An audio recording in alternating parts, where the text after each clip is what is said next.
şey bitti, ayrılalım diyen sen değil miydin? Ben ağlarken utanmadan arkanı dönüp giden sen değil miydin?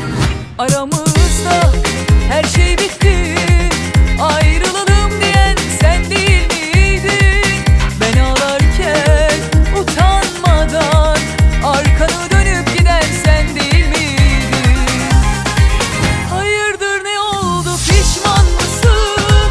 Bir gece ansızın kapımdasın. Gerçekler acıdır, anlaman lazım. Benim için artık sen bir yabancısın.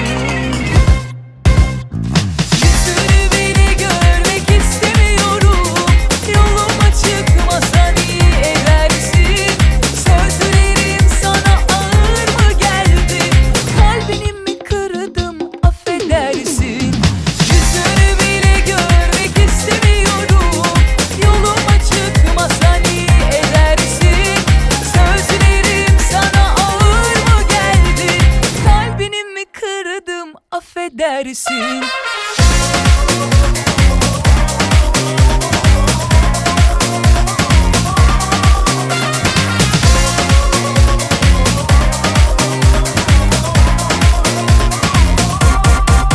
Aramızda her şey bitti, ayrılalım diyen sen değil miydin?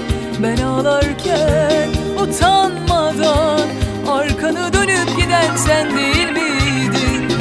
Aramızda her şey bitti, ayrılalım diyen sen değil miydin? Ben ağlarken utanmadan arkanı dönüp giden sen değil miydin?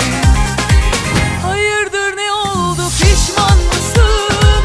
Bir gece ansızın kapımdasın.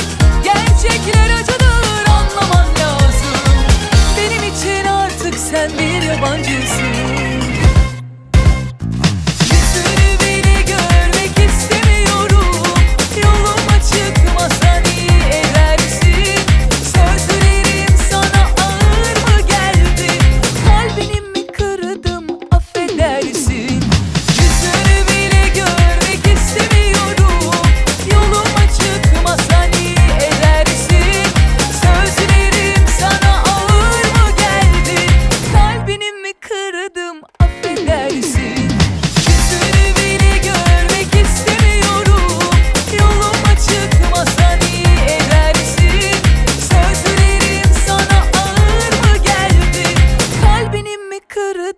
Affedersin.